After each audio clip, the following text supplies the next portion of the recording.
Hello and welcome back to Sonny Talk Spurs, and today we're going to be talking about the chasm that's going to be left at the football club when Heung-Min Son heads to the Asian Cup with South Korea. But before we get into this one, if you are new to the channel, why don't you leave a like, subscribe to Sonny Talk Spurs and hit that notification bell because it will let you know when I'm going live. Now, let's get into this video. It feels like most of my videos on the channel recently have been quite negative, but for obvious reason, we're in a bit of a sticky situation when it comes to our squad, injuries, suspensions, you name it, and then a poor result against Brighton, and then another game on the horizon of Bournemouth fills me with some more dread. But after the Bournemouth game, something major is happening to the squad again, because we're going to be losing one of our star and key players and club captain in Heung-Min Son.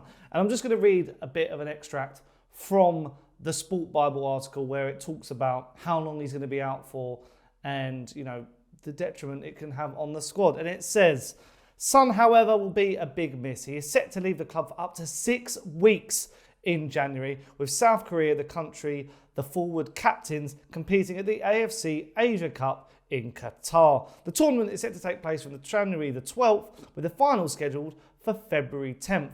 If South Korea make it to the final, Son could miss up to 6 matches for Tottenham. And after Spurs' game against Bournemouth on New Year's Eve, Son will jet off and miss the FA Cup third round game against Burnley on January 5th. His side then face Manchester United, Brentford, Everton and Brighton. And their talisman could miss all 3 games.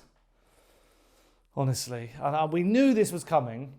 We knew it was coming, but now it's basically on our doorstep. The fan base and just Spurs fans alike are just dreading it because, you know, we saw it as, you know, we're going to miss Son. We're going to miss, obviously, Bissouma and Sarr because they're going to Mali and Senegal, respectively, for AFCON in a few weeks' time as well. But what we didn't expect was that our squad was going to be basically decimated through injury. We wouldn't have James Maddison. We wouldn't have Mickey van der Ven. You know, we wouldn't have Rodrigo Bentancur, to name but a few of the injuries we have in the squad. So Son basically going to a tournament for his country halfway through the season is not ideal at all, especially as he's our top goal scorer. He's one of our captains. It now means that all 3 of our captains, Son, James Maddison and Christian Romero, are out with injury, or Son is gone to the Asian Cup. It's just not ideal at all, is it? It's just really not what we need at the moment. And I'm not trying to throw shade on, you know, the tournaments that these players are involved in, but it is just a bit annoying that they happen slap bang in the middle of the season. You know, we're not the only team who are going to suffer. Arsenal are losing players. Manchester United are losing players. Chelsea are losing players. The only team who seem to benefit are Manchester City, who seem to not be losing anyone, and they'll probably have Kevin De Bruyne and Erling Haaland back by then. Obviously, Liverpool missing Salah as well. Key to put that out there as a piece of information as well. But it's going to be a massive miss, and especially when you look at his stats this season, it doesn't get any better reading. So as you can see on the screen right now, it's his Premier League stats. 19 appearances, 11 goals, 11 wins and 5 losses so far. He averages 0.58 goals per match.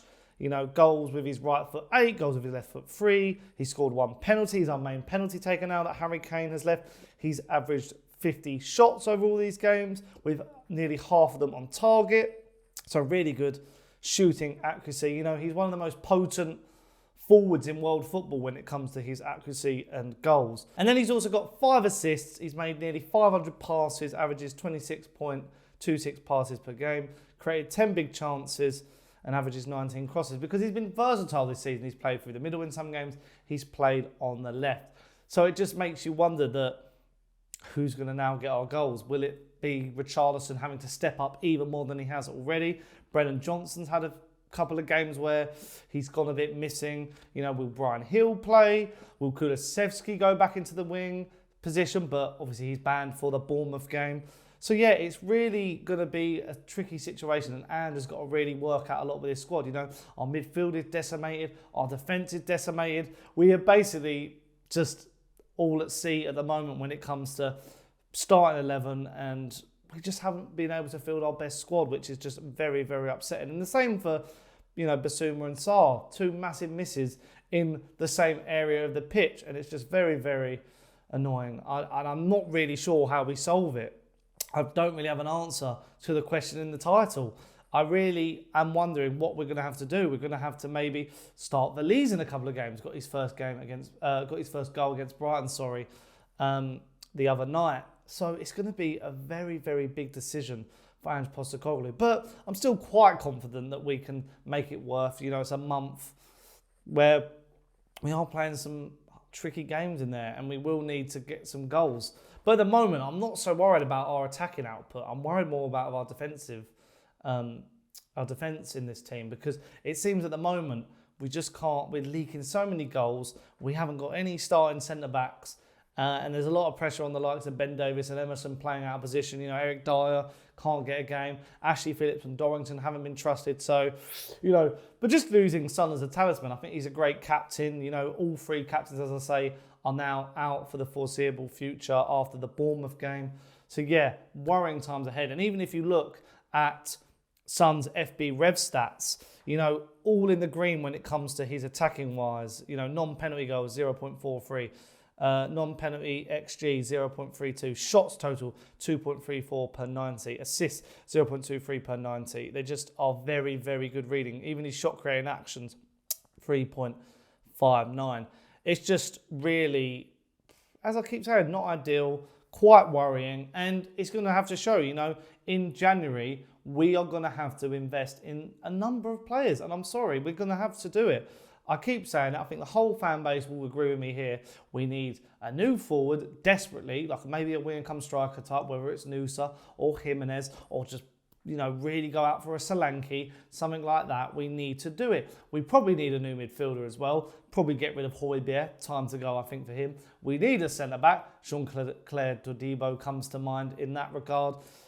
So yeah, a lot of these games now, we're heavily relying on Vicario to have masterclasses and, basically score quite a few goals to get so far ahead that if we do concede, then it's sort of comfortable. A bit like Aussie Ardiles football, my dad will remind me of. But yeah, that's the current situation at Tottenham. I want to stay positive. A lot of, people keep saying in my comment section, why are you being so negative? But this is worrying times. And I know it's a process. We've got to trust Ange. We've got to trust the board and the scouts and Johan Lang and people like that. But at the moment, we don't want to fall too far away because we want to be in those European spots. I'm not talking about top four in Champions League. I'm talking about Europa League in general, or even Conference League. We need to sort of step up, and we're in such a good position at the moment in fifth. We need to keep in and around there as the season goes on. But let me know in the comments down below, what do you make of Son going to the Asian Cup? Are you worried? Do you think we'll be able to find goals in different areas? Let me know your thoughts in the comments down below. And if you have enjoyed the video, why don't you leave a like on it? Subscribe to Sonny Talks Spurs and hit that notification bell because it'll let you know when I've gone live. And I'll see you again on the next one. Ciao.